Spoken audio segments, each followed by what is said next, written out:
Greetings to all of you. My dear sisters and brothers and my dear friends, a warm welcome to all of you from your pastor, Yeti, and blessings on your weekend.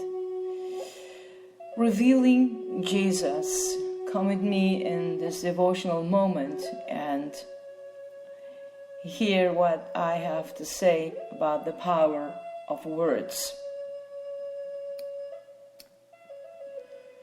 If a person thinks that he is religious but can't control his tongue, he is foolishing himself.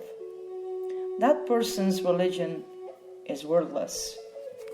You can read that in the letter of James, chapter 1, 26.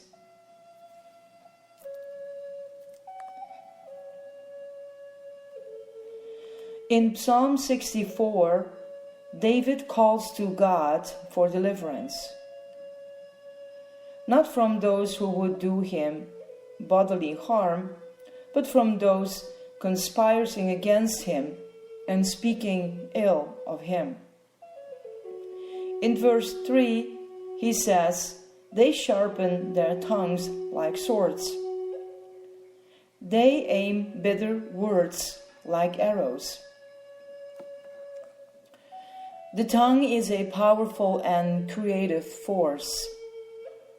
Through his words, Jesus forgave sins, healed the sick, and even raised the dead to life. In the very same moment, we can use our words to build others up or to bring about their destruction.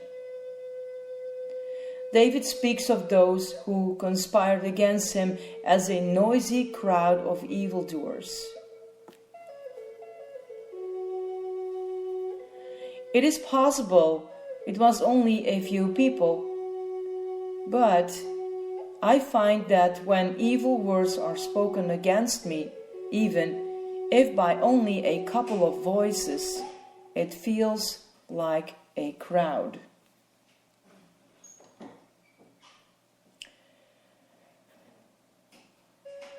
One of the reasons words do so much damage is that all of us have the need to belong,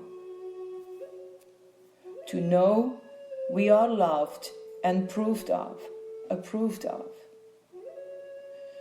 I hope you will be surrounded by that affirmation.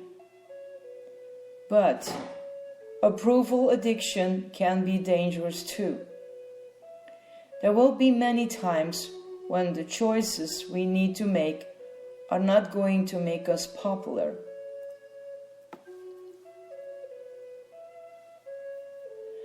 Maybe you have been damaged to the core by the blade of unjust talk.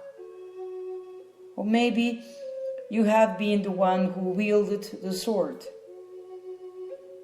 The only way to move on in either case is forgiveness. You might need to offer it or seek it.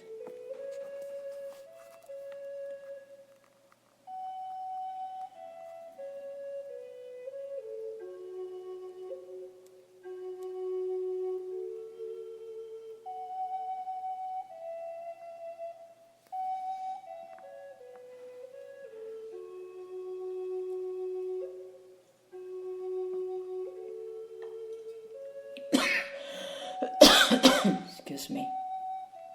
Psalm 64. Hear my voice, O God, in my complaint. Guard my life from the terror of the enemy. Hide me from the secret counsel and conspiracy of the ungodly, from the scheming of those who do wrong, who have sharpened their tongues like a sword.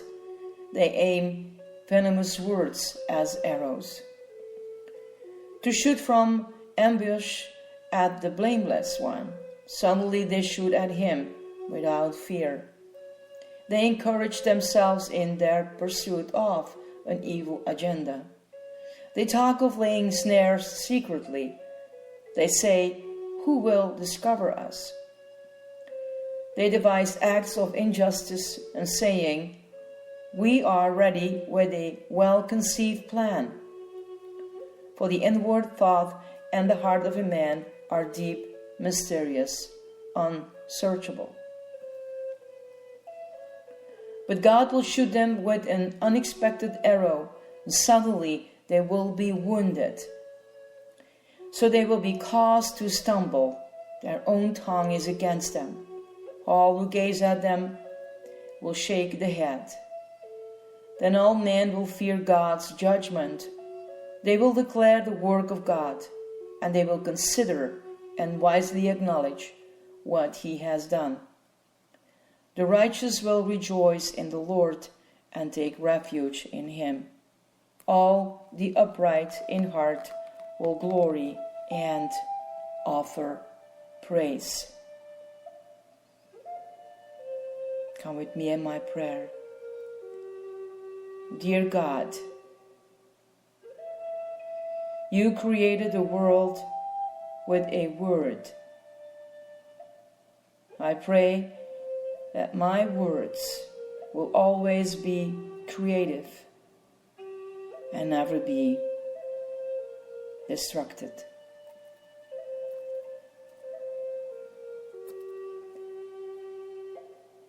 Let the beloved love you, my dear ones, and examine your heart,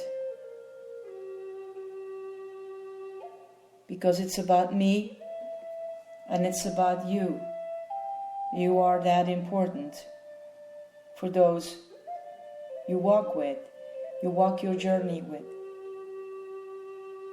And yes, they can blame us, they can hurt us,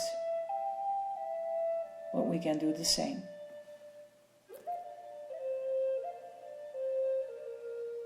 So, the only way to move on in either case is forgiveness. You might need to offer it or seek it. And I'm talking to myself too.